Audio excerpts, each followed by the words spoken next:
Yo, what is up guys, Bobby7 King here, and today we're finally wrapping up the Disventure Game player rankings with All-Stars. This season's gameplay is similar to Carnival of Chaos, where while yes, the players are active, but since this was a highly emotional cast, that led to very rash and emotional game moves, leading to this list being some highs but very damaging lows. But anyways, we have 18 players to rank, and in dead last we have the first boot in James. And James is someone who should have been in a solid spot earlier on in his team. He has Hunter and Allie who liked him and wanted to keep him around. Fiori is an easy out since she's the weakest in challenges and no one likes her. But yeah, he's so petty and that does two very bad things that solidify his placement here.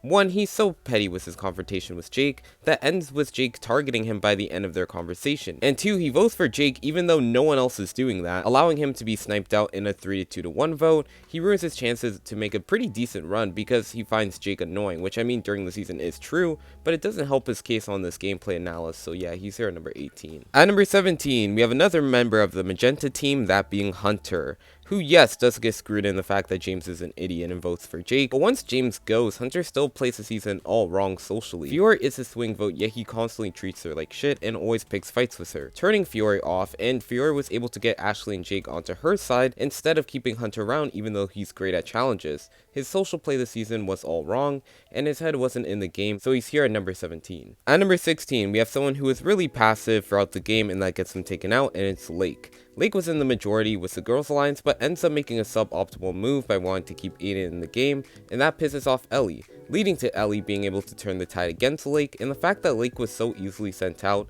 and no one but Aiden really cared about keeping her, makes her decision in trying to keep Aiden the wrong move, so yeah, she's here at number 16. At number 15, we have the first member of the yellow team, and it's Miam, who gets a bad hand from the start being on the minority with the Villains Alliance, which I mean there's just not much she could have done. That wasn't until she threatens Alec, which is a pretty awful move in my opinion, as I think anyone in Alec's spot just throws the challenge, and then she's just easily taken out. Had she just hold on to this information and exposed it at a better time, the yellow team wins the challenge, and who knows what would have happened. Mind you though, I do think she was always going to be the first boot of her team, so her poor positioning and poor performance leads her here to be at number 15. At number 14, we have someone who is never getting far with her team lineup, but was able to have a path to survive the first few votes, and it's Fiori. Really gets a bad hand with everyone on her team either hating her or just not wanting to work with her, but her relationship with Alec comes in clutch as he's able to instigate the James elimination. Then she's able to work Ashley and Jake into keeping her over Hunter, which is also impressive.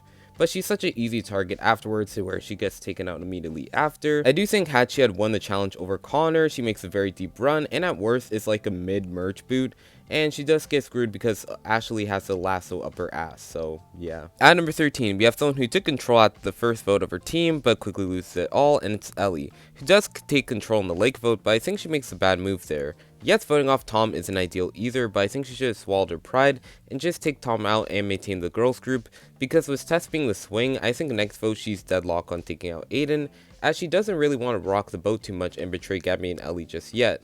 And with Ellie having the Girls Alliance and then later having the Villains Alliance, Ellie is for sure in an amazing spot. However, she doesn't, and Lake gets taken out because of her. After that, she really has a bad social standing with her team once she's outed as a member of the Villains Alliance, and Tess ends up flipping on her because she's just not acting right. She's someone who could have had it all, but with her paranoia, she ruined it, so yeah, she's here at number 13. At number 12, we have someone who is so passive in the game, and it's Tess, who makes a bad call at the Lake vote by not making a decision. However, she does make a decent enough move taking out Ellie as she was a member of the Villains Alliance. And I do think she does get screwed by the two tribes and one tribal twist. As it weren't for that, she probably is an early merge boot, as she is a quitter and wasn't mentally in the game, but she does have Gabby headhunting for her at tribal, so she does get taken out. It's a boring game to assess, and she sucks during the season, so sorry if I sound mean here, but Tess is just so passive during the season, and she just had no drive to win the season. At number 11, we have someone who probably has the worst social game on the cast, and it's Yule. Yule is even more of a dickhead this time around, and no one but Gret liked him personally. However, he is this high because he was in the majority alliance for most of the game, but his downfall is completely on him, making Gret see that he's full of it, turning everyone within his alliance off, and never really turning anyone on the outside on. He really makes it easy for people to vote for him, and even if he got to the end with the 5-person villain alliance, I don't even think he makes the right choice, and he would probably just take out Gabby just to spite Gret.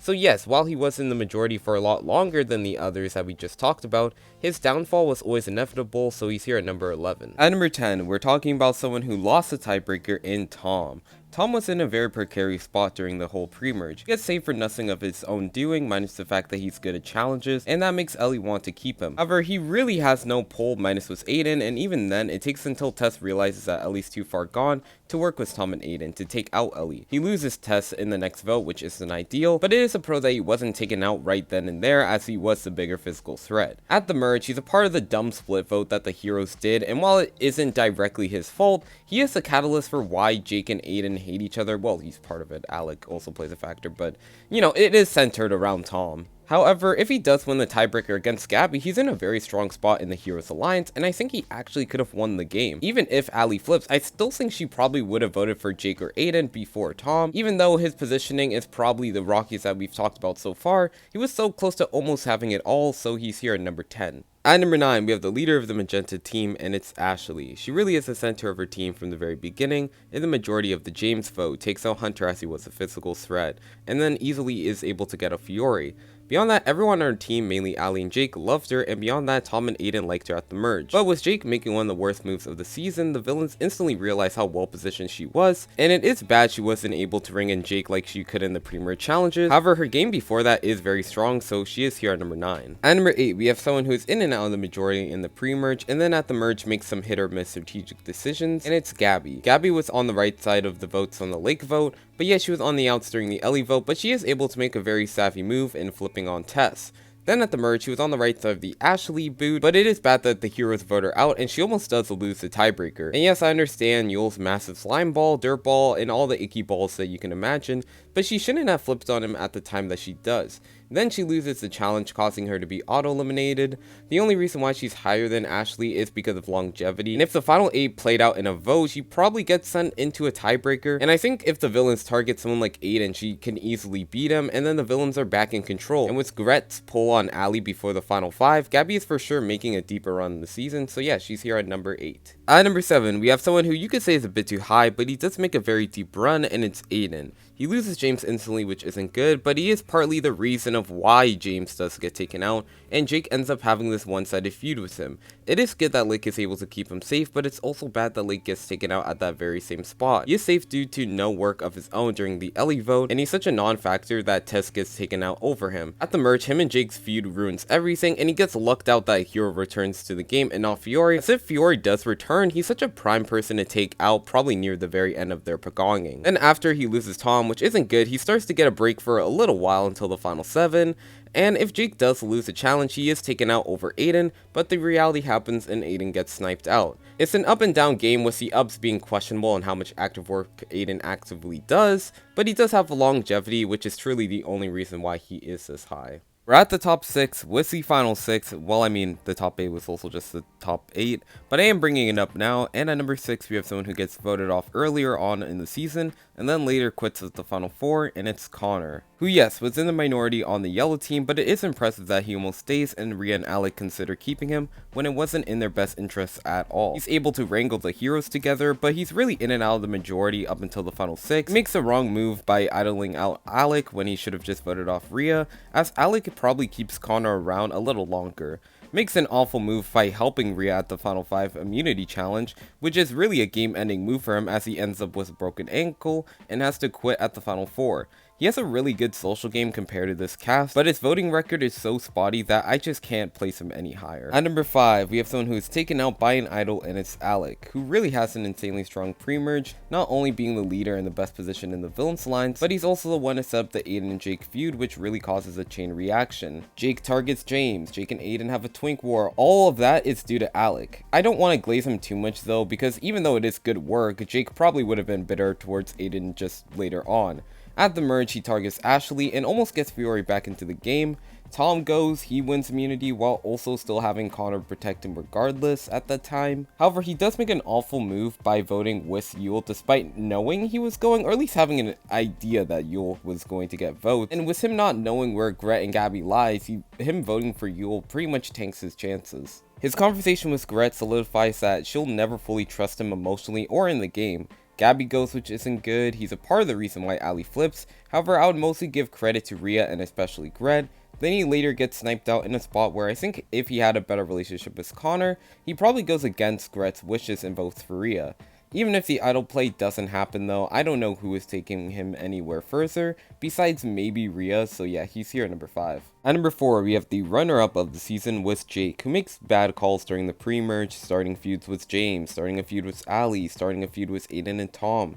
He has bad social play at multiple points, but he does have a great relationship with Ashley.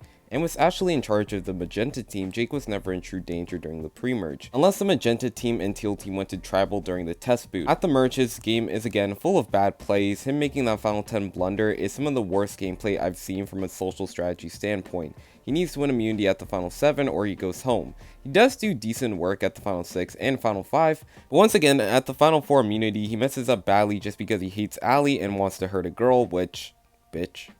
I'm kidding, I like Jake, but let's be honest, this season he's a little shit. I understand his parents kicked him out and his grandma died and his boyfriend is being a dick, but I'm sorry for the tangent, but yeah, his social play can be really bad at points because he's just so damn emotional. But I don't want to discredit the fact that Connor, Ashley, and later Aiden end up supporting him all the way and making sure he's in a good spot in the game. So yes, while his game is very much up and down and it is mostly actively his fault, the fact that enough people still want to keep him around until the very end is still something to give him credit for, even if the reasons are a bit wonky, like the fact that he is just emotional, the fact that he is easy to read. I just think the fact that he's able to bounce back is a little bit more impressive than the fact that Alec was running out of steam near the end of his run. At number 3, we have, well, the 3rd playthrough of the season, and it's Ellie. She has a pretty bad early pre-merge, voting incorrectly twice, but is able to save herself with her relationship with Ashley. Once she loses Hunter, who is dragging her down, I think she always had a stable mind in the game. Yes, the hero's move is a blunder for all, but voting off Jake over Aiden is definitely the correct call for her when she is put in that situation.